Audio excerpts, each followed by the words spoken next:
Ana ikkita bo'lishdi, bitta 1 kilolik bo'ldi. Bitta shu 1,5 kilolik.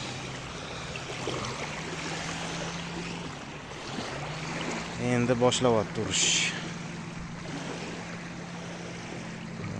Mana ham zo'r uryapti hozir. Mana jonli efir. Joyda uryapti.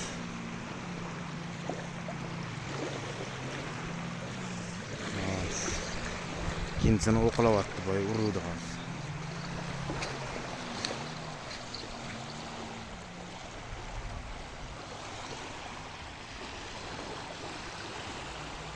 Mana tort. Arqon lekin devorga tiqyapti. Katta shaqillatib qolarmidi?